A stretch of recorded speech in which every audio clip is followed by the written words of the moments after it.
Apa kabar, sahabat kreatif? Semoga semua masih diberi kesehatan ya, dan tetap kreatif di bidangnya masing-masing. Ya. Kali ini agak serius. Jadi ada masukan dari subscriber channel ini juga, itu memang sudah teman lama saya, jadi udah kenal saya dari zaman dulu sampai sekarang. Itu ngasih masukan bagaimana kalau pengalaman saya itu dulu diangkat di dalam video channel ini. Maksudnya pengalaman dalam menyelesaikan masalah. Jadi kawan itu tahu betul kalau saya pernah punya masalah yang besar dan berhasil keluar dari masalah itu. Nah, siapa tahu itu bisa memberi inspirasi atau membantu kawan-kawan yang punya masalah yang sejenis gitu. Jadi makanya judulnya video ini kan terbebas dari masalah, termasuk masalah keuangan kita, masalah keluarga dan sebagainya. Nah, sebenarnya sih saya nggak terlalu ini awalnya, tapi ya adalah dicoba ya. Tapi syarat pertama, nah kita udah mulai langsung masuk ke materi nih. Materi bagaimana kita bisa menyelesaikan masalah. Syarat pertama, kita masih bisa tertawa. Nah, kalau kita punya masalah sudah tidak bisa tertawa, itu kita berarti 2 kali lebih berat kita dalam menghadapi masalah itu. Jadi nah sekarang kita coba kita tertawa dulu ya. Saya mau ajak teman-teman tertawa dulu, terus nanti kita masuk ke tahap yang kedua. Oh ya, kalau dalam keluarga kita sedang ada masalah, kemudian diem-dieman, misalnya pasangan Anda ya, suami atau istri yang Anda diam, ini ajak yang nonton channelnya, nanti siapa tahu juga bisa sama-sama tertawa, jadi bisa mencairkan suasana ya. Jadi saya mau cerita dulu tentang perjalanan hidup saya. Nah, perjalanan hidup tentang caranya nanti yang di tahap kedua. Jadi dulu saya tuh pernah kerjanya tuh pernah jadi pialang di Bursa Efek Indonesia, pialang saham. Yang lucu-lucunya nih di pialang saham. Pas waktu itu tuh saya ada juga mengalami yang saat harga saham tuh jatuh gitu, jatuh. Nah, ekspresi pialang dari berbagai negara, wah ini lucu. Jadi dari Amerika ya, dari New York Stock Exchange itu, begitu lihat harga turun, dia langsung oh my god, ini pialang Amerika. Pialang dari Tokyo Stock Exchange, begitu lihat harga turun, dia bilang mungkin mati kita gitu kan. Atau enggak ekspresinya pialang Indonesia, begitu lihat harga turun, dia lihat monitor sambil dasar orang Indonesia. Betul, ini sebenarnya terjadi, kita lihat di monitor itu.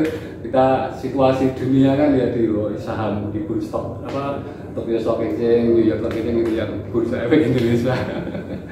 Nah, kemudian kalau kita kerja di saham itu yang ditunggu adalah saat-saat akhir tahun. Sekarang nih pas akhir tahun nih, itu ada namanya fenomena kalau dulu window dressing. Nah, itu window dressing itu maksudnya dibuat harga-harga saham itu naik biar performa perusahaan-perusahaan yang tercatat di bursa itu bagus gitu. Makanya orang berburu saham di sini, nanti pas akhir tahun itu dijual, nanti pas awal tahun turun. Kenapa namanya window dressing? Window itu kan jendela ya, dress kan rok. Apa maksudnya window dressing itu? Roknya dikasih jendela biar naik itu, entah yang naik apanya itu. Nah, tapi nggak tahu kalau sekarang, karena kan saya udah lama meninggalkan bursa. Kemudian saya pernah juga jadi TKI di Hanguk. Hanguk itu Korea. Itu saya dan teman-teman di Korea itu udah bikin tobat orang Korea ya. Jadi ceritakan kita kerja di suatu pabrik gitu kan, pagi sampai sore. Bosnya ada di situ. Sore bos pulang, jadi kita aja tinggal di kayak barak gitu. Di situ tuh ada motor matic, 2 motor matic yang 2 tak kecil itu. Ya kuncinya kan dibawa sama bos. Tapi kita kok dilawan, kok cuman motor nggak pakai kunci. ya bisa lah. Tiap hari itu sore kita pakai jalan. Oh, kecil kalau motor nggak ada kunci kita jalan. Kita pakai jalan sana kemari. Suatu saat kita boncengan bertiga, kena batu, kena popnya sampai jebol, dari suaranya rong gitu kan. Nah, suatu hari bos tuh di tempat kerja itu entah mau kemana nyalain motor, wah dia teriak-teriak panggil, siapa ini? Saya bos. Kok bisa kayak gini? Kalau ini sore saya pakai jalan-jalan langsung sini. Wah, kamu tuh nanti kok tangkap polisi gimana? Saya jawabnya pakai bahasa Jawa. Tangkap ya lari. Pukul lagi. Wah, dalam hati saya jawabnya pakai bahasa Jawa. Kok dia tahu ya?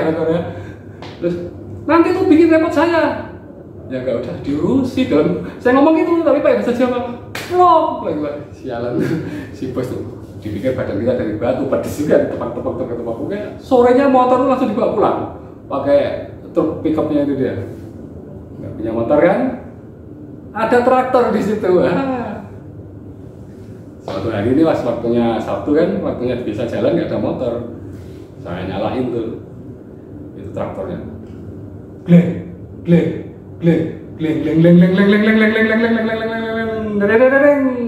Kawan-kawan pada keluar. Harus nanti. Si jange kayu, ayo ke toko. Soju gue yo, beli soju. Wah, naik semua tuh. Deng gitu kan. Orang-orang nengok itu di toko tuh ibunya yang jualan kayak bengong. Ini orang-orang mana ya kan? Beli makanan macam-macam, bawa pulang. Deng. Jadi traktor sama Harley itu beda tipis. Jadi kalau Harley kan begini naiknya. Deng. Kalau suaranya tuh potato ya. Deng. Kalau traktor begini juga, cuma di bawah. Nah, tapi suaranya kayak orang numpuk padi tuh. Duk. Ya, itu udah serasa naik Harley itu. Nah, kita biasa tuh kalau minggu itu di depan pabrik itu kita ini sambil minum soju gitu atau mekju itu bir. Sambil waktu itu makan ikan. Ikannya nggak beli, samping pabrik itu ada parit kecil. Memang orang Korea itu kurang mainan, anak-anak tuh nggak pernah nyemplung ke kali. Kita nyemplung di situ, ikannya banyak sekali, gede-gede sekali. Udah tangkap tuh dapat sampai besar. Ada ikan yang kayak patin tapi ada sungutnya begini. Saya tangkap itunya pas berdiri, cuak, sini sampai bengkak, sampai sakit sampai sini. Malamnya bengkak, malamnya apa? Demam. Nggak tahu ikan apa namanya, ikan geracan, tapi enak ikannya. Nah, kita suatu hari lagi minum di situ sama anak-anak sama makan itu. Ada nenek-nenek itu lewat. Nenek-nenek umurnya mungkin udah 90, udah jalannya begini. Dia datangi kita nih. Nah, pada makan apa? Oh ini nek, makan nek.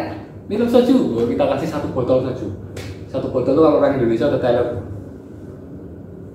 Oh, dia sekali teguk, klok, setengah botol. Langsung dia makan ikannya. Gak apa-apa ini, oh silakan gak apa-apa. Dan makan. Mau kemana nek? Oh, dari sana. Dari mana nenek? Tempat kerja. Jadi di sana itu di Korea itu umur 80 tahun nenek masih kerja loh. Bungkus apa gitu.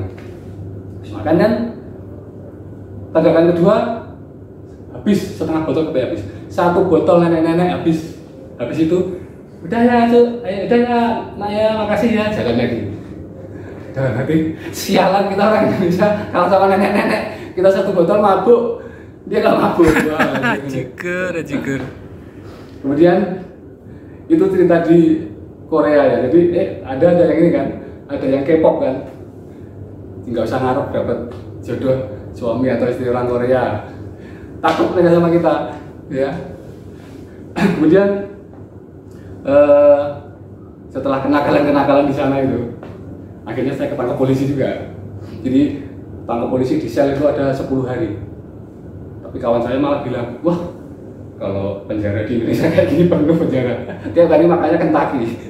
Kalau nggak makan Kentucky makan kayak model bento-bento itu.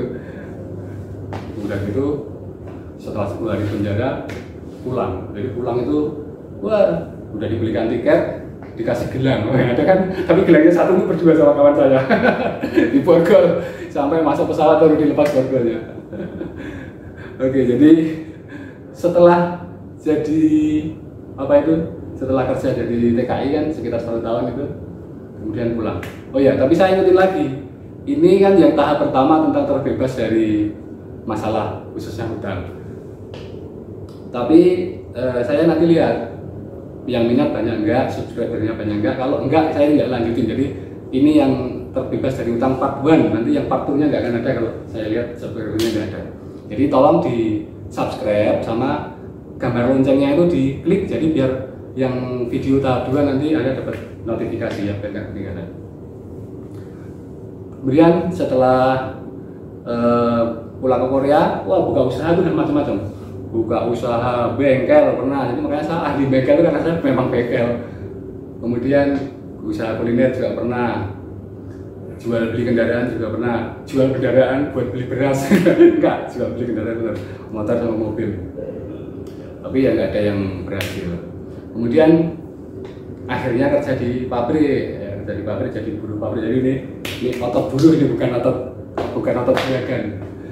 Jadi itulah proses menemukan apa jalan hidup saya yang paling pas, yang paling berhasil di tingkatan saya dan yang bisa menyelesaikan masalah. Itu ada suatu tahapan-tahapan yang namanya kalau orang Jawa bilang ada lakunya.